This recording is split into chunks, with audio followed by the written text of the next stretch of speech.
Lindsay Clancy, a former labor and delivery nurse from Duxbury, Massachusetts, is charged with murdering her 3 young children, Cora, Dawson, and Callan, in January 2023.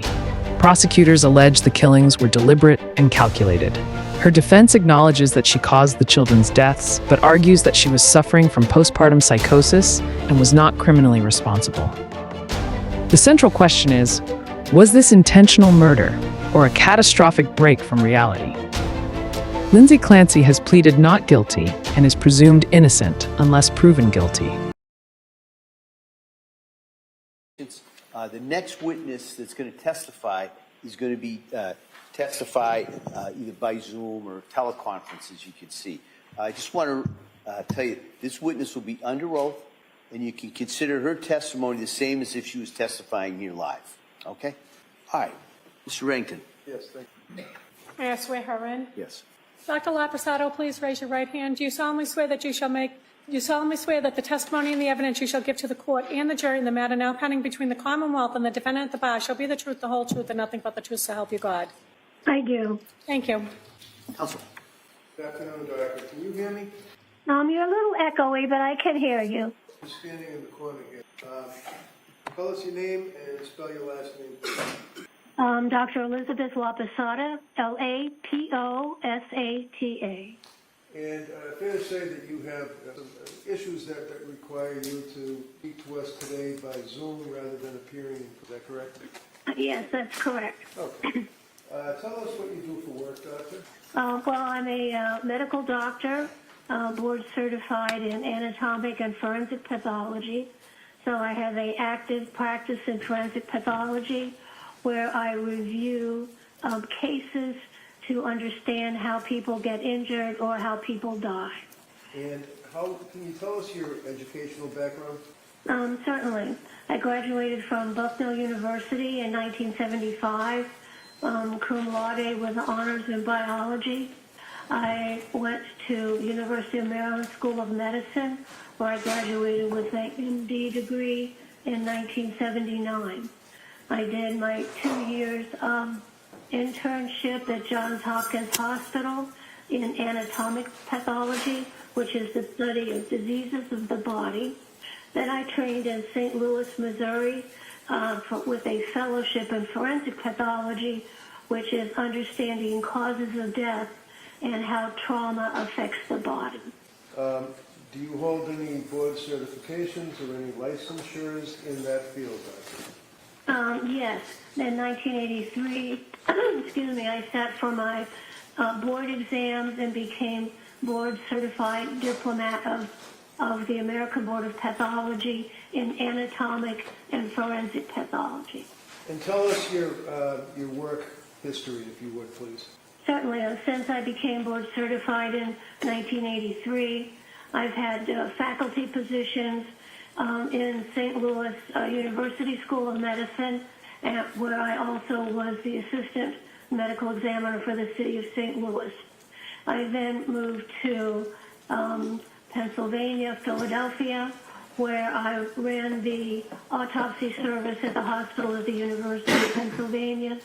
Had a faculty appointment there, a research lab, and I taught forensic pathology to medical students. I was also a City of Philadelphia medical examiner. After that, I was a assistant medical examiner for the state of Delaware. And in 1993, I was selected to be chief medical examiner for the state of Rhode Island, which was a position I held until 2005 when I started my independent consulting practice. So you've been an independent consultant testifying in courts and working on cases since 2005? At my own business, yes, and certainly testifying on cases before that as medical examiners employed for the city of St. Louis, the city of Philadelphia, and the state of Delaware, and the state of Rhode Island. Okay, and now you're independent on your own, as it were, correct? I am, as it were, yes. All right. Now, did I reach out to you on the case of the Commonwealth versus Lindsay Clancy and ask if you would help us out by looking at the discovery of it? Yes, you did. And you're here to testify today. Can you tell the jurors what you actually reviewed as a basis of your opinion for your testimony? Certainly. I reviewed medical records, and I have a list here on Dawson Clancy. I reviewed the Office of the Medical Examiner entire file. I reviewed his EMS reports, his terminal hospitalization, the Duxbury Police supplemental narrative, Duxbury Police narrative, and his pediatric South Shore healthcare medical records. Could I just interrupt you for a minute? I apologize. Sure. Just in the interest of time, rather than going through every single, let me ask it this way. Did you look at police, Okay. Did you look at police reports? Yes, Did you look at grand jury minutes?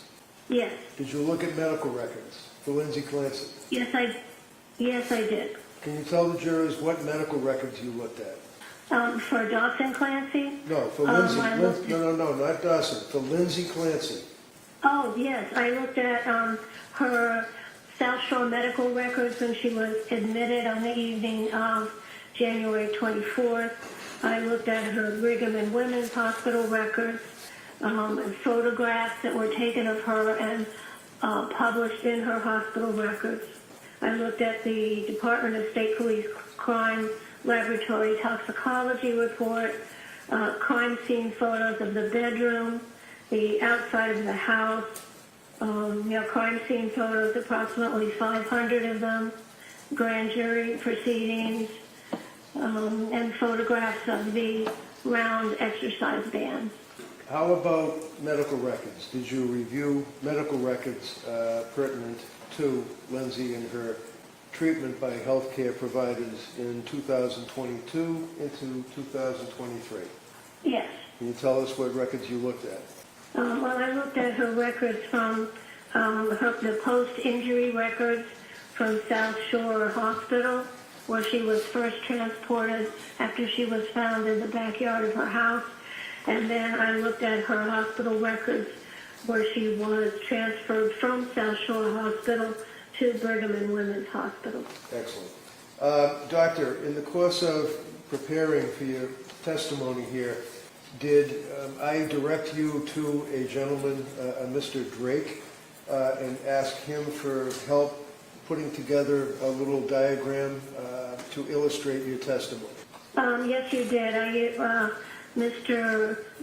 Jeffrey Drake Graphics. Yes. Under my direction, we put together some illustrations. And, Your Honor, could I, we all know what to do. Could I offer this now? If you want to, is there any objection? Just the prior Other than, questions. yeah, so same ruling, that may be admitted. Do you want to pass out those? Sure, that'd be great. Yeah. Members of the jury, we're going to pass out copies of what was just introduced as the exhibit. It's just so you can kind of follow along with the testimony. And at the end, you can ask to pass it back.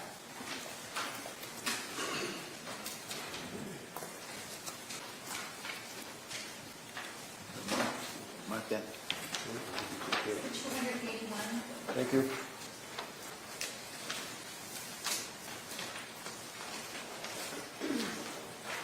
All set? Yes, I think so. Thank you. Now, Doctor, first of all, you made reference to Dawson Clancy, that you had a chance to review medical records and photographs and autopsy reports on Dawson Clancy? Yes, on Dawson, Cora, and Callan. All three, okay, three of the children. Yes. One of the questions that I have is that of the photographs, the autopsy photographs that you Ray, were... do you want to take that? It might be just kind of confusing with that. That's better. Then we can go back, when we get back to the charts, we can do that. Okay, thank you. Thank you. The autopsy photographs, did you have a chance to review those, Doctor? Yes, I did. And in your extensive experience, have you had a chance to see autopsy photographs of young children, infants, adults, people being examined prior to an autopsy and of course during an autopsy? Oh, yes, many, many, many. Now, my question simply is, did you notice on the autopsy photographs of the children what, let's say, have been referred to as bruises to this jury. Are you aware of that testimony? Yes, there were bruises consistent with active children jumping and running. And how about medical treatment and procedure? Did you make any observations, in your opinion, to a reasonable degree of medical certainty as to the cause? For example, on the infant's head, bruising on the head, what appears to be bruising? Yes, on Callan, when he was in the hospital, and there are even photographs of him in the hospital, he had EKG or EEG, electroencephalogram, monitoring devices attached to his head so the doctors could follow his brain waves.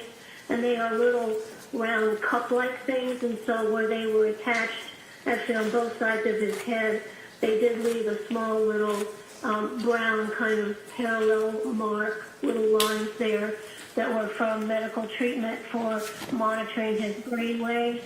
He also had many puncture wounds and evidence of medical treatment in that way. And did you also notice that there would appear to be, on occasion, fluid that might be mistaken for a bruise? That's possible, yes. If there is some liquid fluid that's a little blood tinged, you could see it on the surface of the skin, and it would be something you could wipe off. So, for example, doctor, to a reasonable degree of medical certainty, on the photographs of the infant that show what you say were the couplet marks on the area of the skull, they don't come from anybody squeezing, beating, pushing, or causing any injury to that child, in your opinion. Is that correct? No, absolutely not, no. Doctor, you also had a chance to review the medical records of Lindsay Clancy when she went to the South Shore Hospital and then subsequently went to the Brigham and Women's Hospital. Is that correct? Yes, that's correct.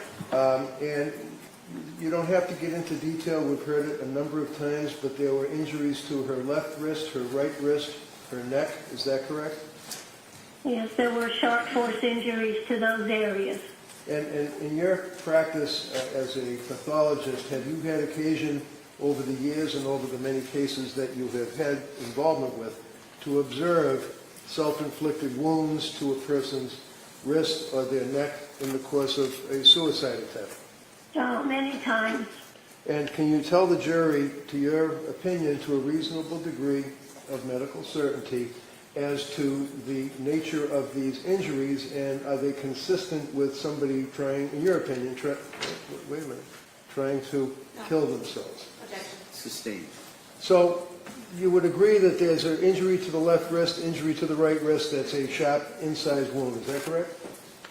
Yes, they're cutting type wounds made by a sharp object such as a knife. Okay. And how about the neck? Did that penetrate the fascia, or did that penetrate the skin? To what degree?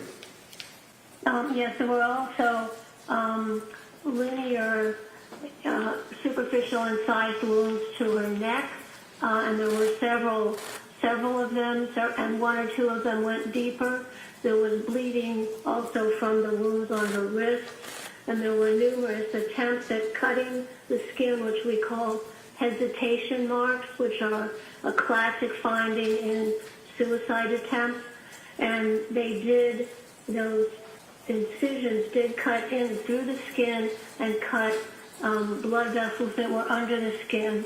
And you can also tell from looking at the photos of Lindsay taken in the hospital when she was first admitted, and also when the photograph of the bedroom, her bedroom, you could see there was significant bloodshed event from those cutting injuries. Now, did she also sustain an injury to her neck from your review of the medical records? Yes. Can you tell us what type of injury, and if we could, and if it assists the jury with you, you can make reference to the pages of the little report in the diagrams, page 4, 5, and 6, and tell us what we're looking at. Okay. Let's see. So are we ready to look at number 4? Sure. Yep. Start off with 4. Okay. So Just so you know, what I think that's the first page that you have, so just... Yes, that's right. Yes. Page 4 is actually page 1. Yes, so what we have here is to show you how Lindsay was injured. And I got this from the scene photographs, from all her medical history, and my knowledge and training, understanding how injuries happen to the body. So if we look at the left-hand side of this panel, we see a depiction of the back side of the house, and the top window on the second floor is open. That's where she would have put her palms down on the windowsill and put her head out and precipitated down to fall on the hard frozen ground. During her fall, head first, she had cuts on her wrists which were bleeding, and her coming head down on the side of that building would then transfer some of that blood onto the side of the building, which was found in the scene photographs. She then hits really head first as her body descends that 13 or 14 feet. And if you look at the, so she really did a free fall dive head first. Then if you look on the right upper two diagrams that just show a skull, this illustrates the forces then that were applied to Lindsay's head from hitting the ground and then her head bending a little bit. And what she got from that is what we call a characteristic burst fracture or a Jefferson fracture. And this is a fracture that we see with people who hit their head head on, like if they've taken a dive into a swimming pool and they hit their head on the bottom. It's a classic finding in people who have energy applied to the falling head. And what it does is that it takes the first cervical vertebrae, which kind of looks like a donut, as you see up there in the middle, and it squashes it. The base of the skull then squashes that, and then like a donut, it kind of spreads it out. And she had 6 or 7 fractures of that cervical vertebrae, number 1, the ring of that. And the fractures I have pointed to there with arrows. So that is called the characteristic Jefferson fracture from hitting your head, the top of your head, in a dive first position. So you could also describe it as a bursting type fracture. But you don't get any spinal cord injury from that because the area, the hole in the middle is pretty big. So it just crushes down on the sides and fractures the ring around the spinal cord. So that tells me immediately that she landed head first and went down the window, went down head first. Then the energy is transmitted then from her head down her vertebral body, down the bony spine. And that then fractured and compressed C1, the lower right-hand panel there, puts that cervical vertebral body in the context of the rest of her skeleton. The left upper hand, we see her jaw, and then the C1 is pointed out there, and there are little springs there to indicate they were squished and compressed together and fractured. Now, looking at the next page, which would be 5, does that assist us in looking at the illustration of the injury to the spine? Yes, so this is after her head hits, so she hits her head first, then there is some flexion of her body, and the energy from the impact is transmitted down her vertebral column. And what that did was it crushed the number of her thoracic vertebrae or vertebrae in the chest area and actually made thoracic vertebral body T5 be compressed and move over the top of the lower vertebrae, and that is what injured her spinal cord. In the right-hand panel there, the yellow tube coming down is the spinal cord, and the thoracic vertebral 5 and 6 is pictured there, and you can see that her whole spinal column was compressed and it moved forward and out of place, causing her spinal cord injury.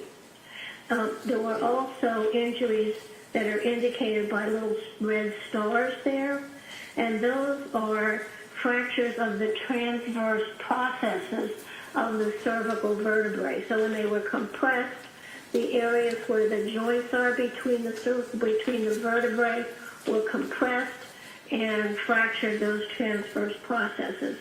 So she had a bending injury, and she also had a right posterior rib injury. You can see on the left-hand panel, her shoulders are also hitting the ground, and that caused a fracture of the right first rib in the back, and the flexion of her neck also damaged her thyroid gland and some of her voice box cartilages. And if we look at panel page 6, can you tell us what we're looking at there? Yes, this is the final resting position of Lindsay's body. It's documenting all the materials I reviewed, and it's on the left-hand side. So she is lying down on hard, frozen ground. Her clothing is wet. She has on indoor clothing. The time that this occurred, it was dark and no sun. The temperature was in the low 30s, so she is going to be at risk of her body temperature going down, lying on that cold ground. In addition to, now that her thoracic chest spine is fractured, that has totally disrupted the thermal regulation of the bottom half of her body.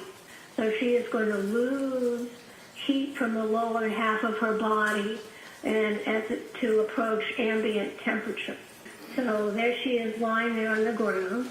Then if we go to the right side of that, this is a scene photograph showing the area where Lindsay's body landed. You can see on the right at the base area there is some medical debris from the EMS emergency treatment. Then circled in or put in a red square is a little bit of snow that has some blood on it, which would correspond to her position lying down as we see it in the left-hand side there. And sorry, go ahead.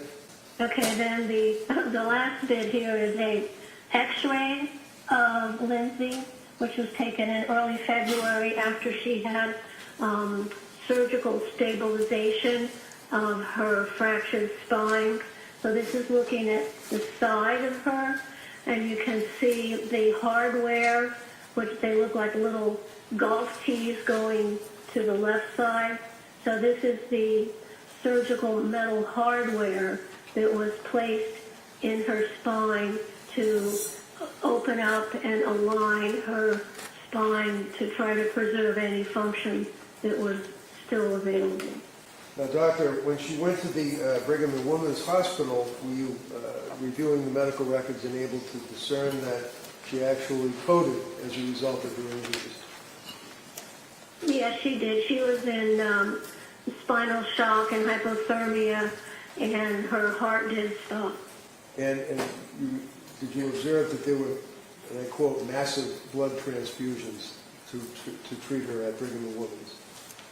Yes, she lost a lot of blood around the muscles that hold the spine up because that was so damaged. So her hemoglobin and hematocrit and her red blood cell level was very low on admission. And the final question I had, Doctor, is as it relates to the records, it showed that she had a core body temperature of 82 degrees as opposed to 98.6, which we're accustomed to. Can you tell the jury, in your opinion, to a reasonable degree of medical certainty, what does that mean and how did that happen? I mean, that's pretty low. Yes, that is low. That's like, 16 degrees below normal. And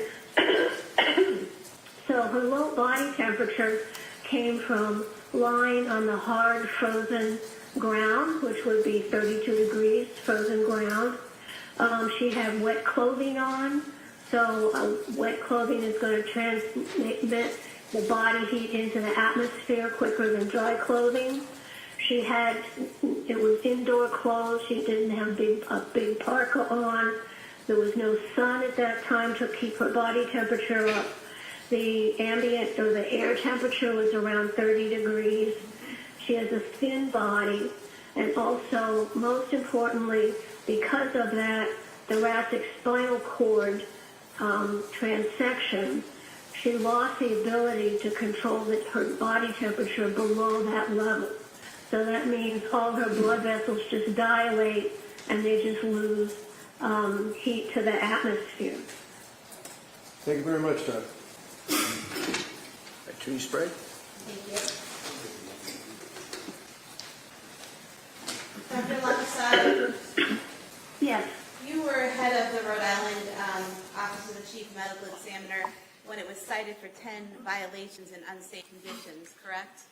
Yes, the unsafe condition was a light bulb out in a hallway, a computer in a hallway, and a few other minor things. I was very happy to have a safety inspection. Right, those were the unsafe conditions, but there were also 10 other violations, correct? They were minimal. I don't recall now. It was 20 years ago. You didn't treat Ms. Clancy, correct? Correct. And you didn't examine her yourself, correct? Correct. Now, you talked about a Jefferson fracture and or a C1 burst fracture and how it can be from hitting the top of your head, correct? Yes. Isn't it also true that you can sustain a burst fracture by hitting the back of your head or the top of your shoulders as well? No. You say that she fell from 13 feet from the windowsill onto her head, the top of her head, correct? Onto the frozen ground? Yes.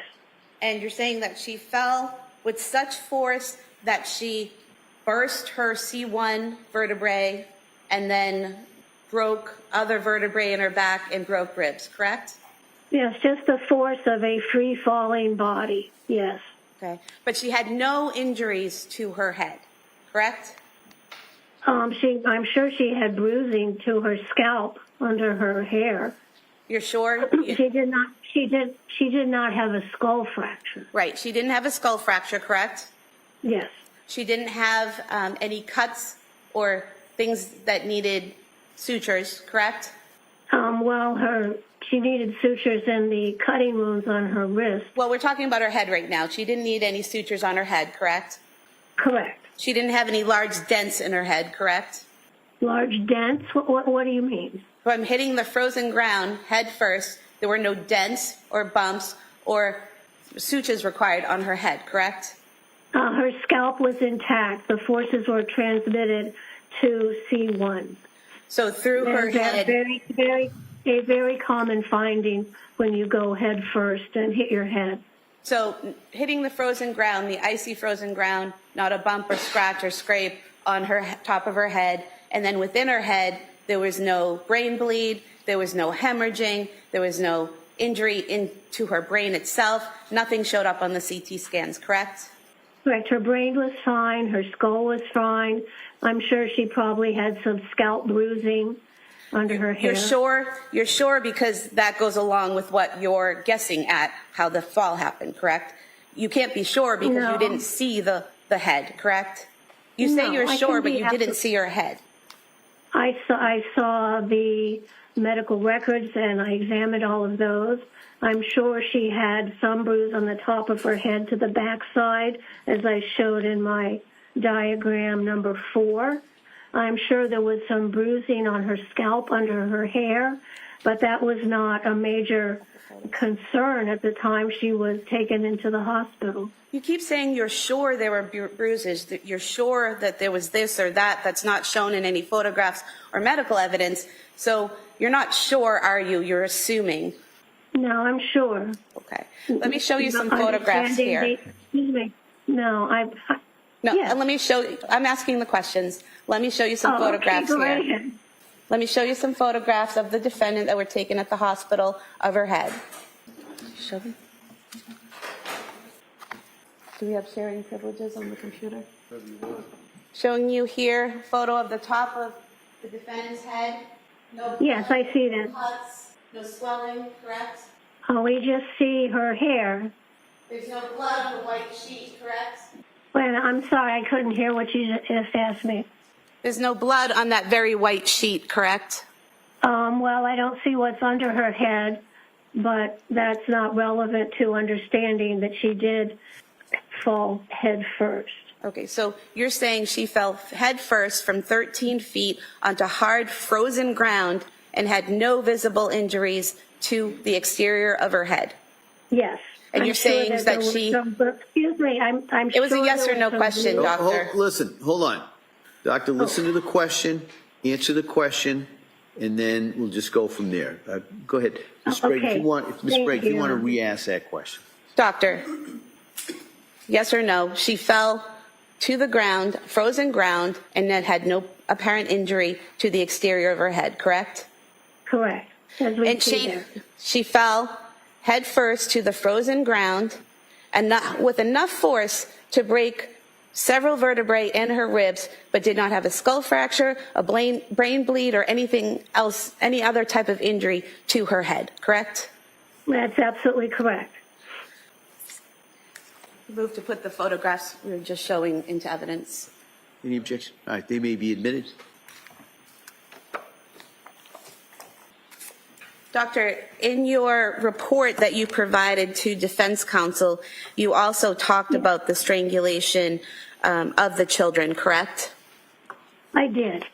And in your report, you wrote that it would have taken 5 to 10 seconds for unconsciousness to occur, correct? Yes. Okay.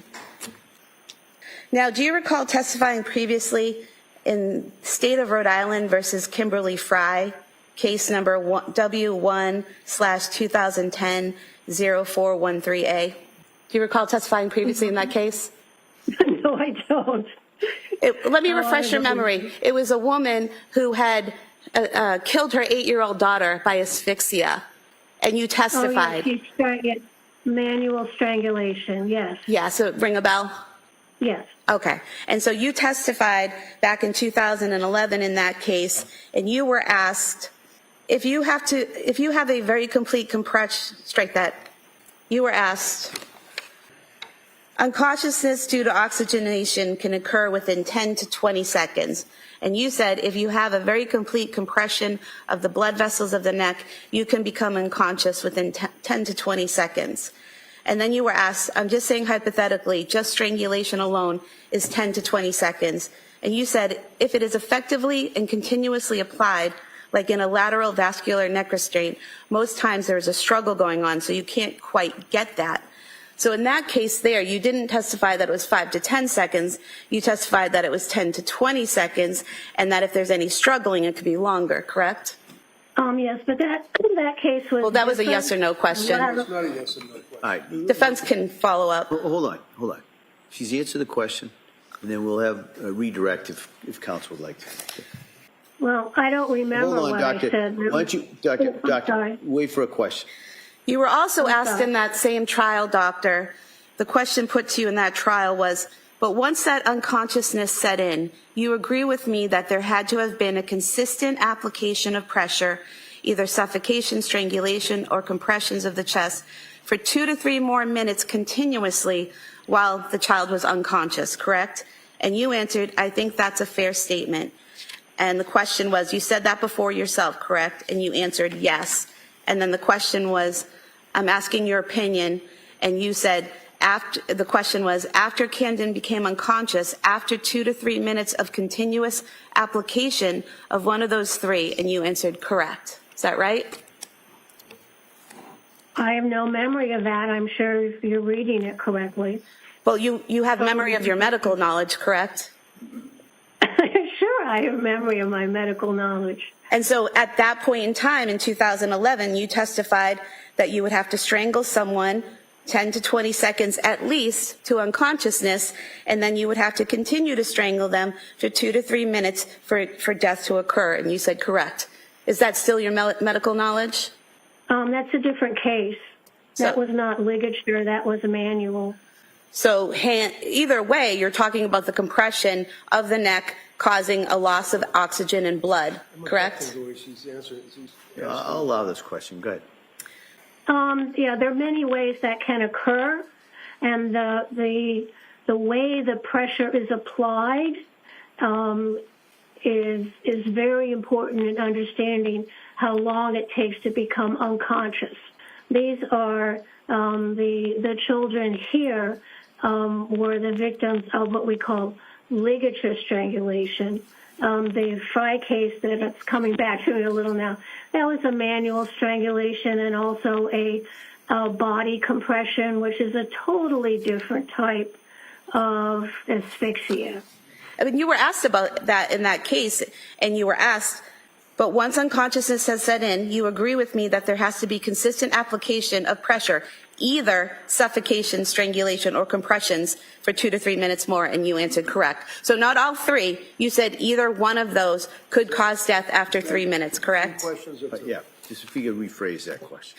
You were asked, but once unconsciousness set in, you agree with me that there had to have been consistent application of pressure, either suffocation, strangulation, or compressions of the chest for 2 to 3 minutes more continuously while they're unconscious. And you said, I think that's a fair statement.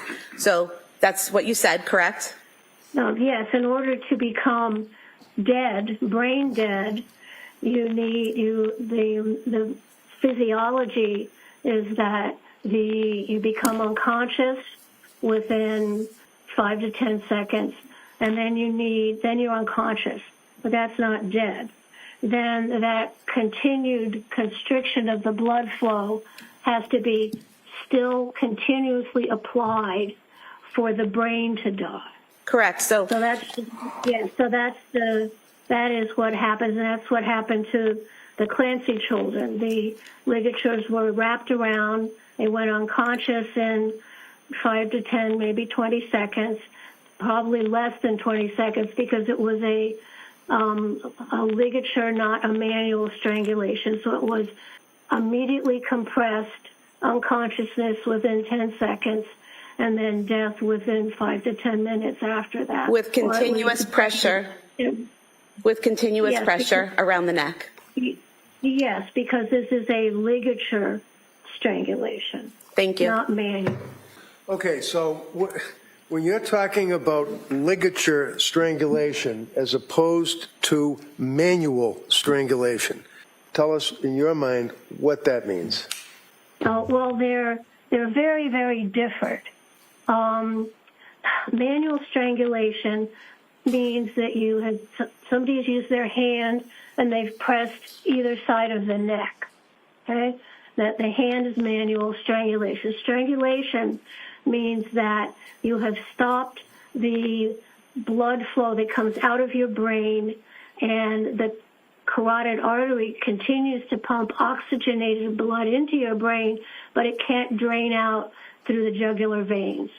So with continuous pressure, then the blood can't get in because it can't flow out. It's kind of like stopping up a pipe. And then so you go unconscious within 5 to 10 seconds, but then with continued pressure, your brain dies.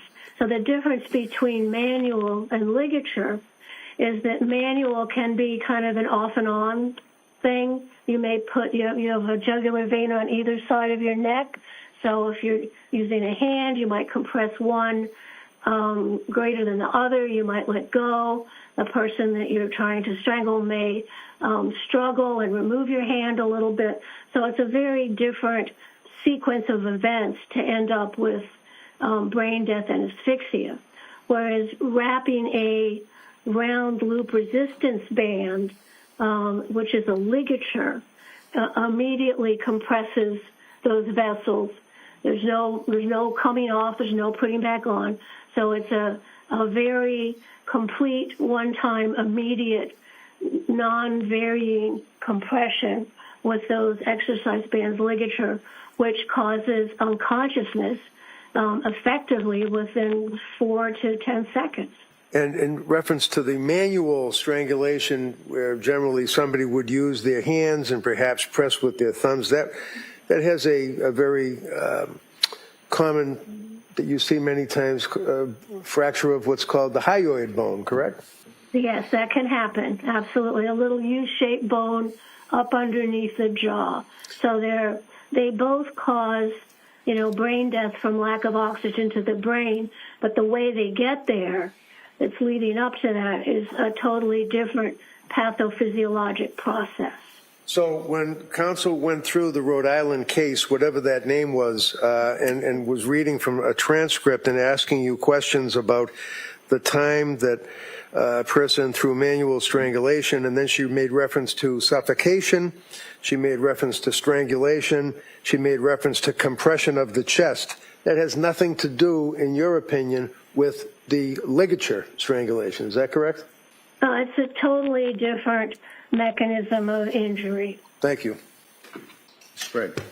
Doctor, as you said a few moments ago, the ligature causes unconsciousness, and then the pressure has to continuously be applied for several minutes to cause death, correct? Yes. Thank you. All right. Anything further? One other question. On the ligature, doctor, and we discussed this, is the ligature, does that require a person to stand over the body and continuously apply pressure to the ligature, or walk away leaving the ligature? No, in this case, these were elastic round loops that were put around, somewhat tightly, pinching the skin. You could see little lines where the skin was pinched, and it just stays there. So it's a immediate compression of those tubular veins, staying there, and then death occurs minutes later. Thank you. Doctor, did you see these exercise bands? Yes. And you know that they're one long line with a handle on each end, correct? Right, and they're round. They're a cylinder. Right. They're not like a flat band. And you know they were wrapped around each child's neck and pulled to strangle them, correct? Well, they were wrapped several times, firmly enough around the neck to close off the jugular veins. And you're not aware, there's been no testimony, no evidence, nothing showing that they were knotted and left there, correct? Uh-oh.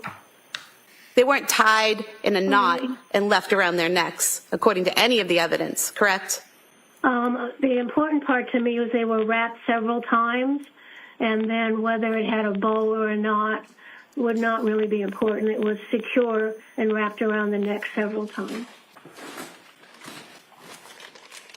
Yeah, I can tell that from the appearance of the skin on the neck.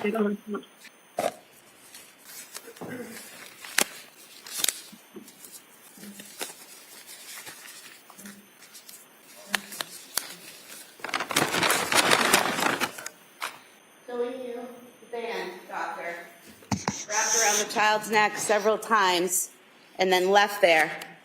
I guess you can't see it from where you are, but it just fell apart. It didn't stay in a circle. Yeah, I sort of saw what you did, so. What was that? I said, I saw that. You saw it. So it was left there and it fell apart, correct? Yeah, what you just did, sure. Yeah. Thank you. All right. All right. Thank you, doctor. All right. Oh, thank you, Your Honor.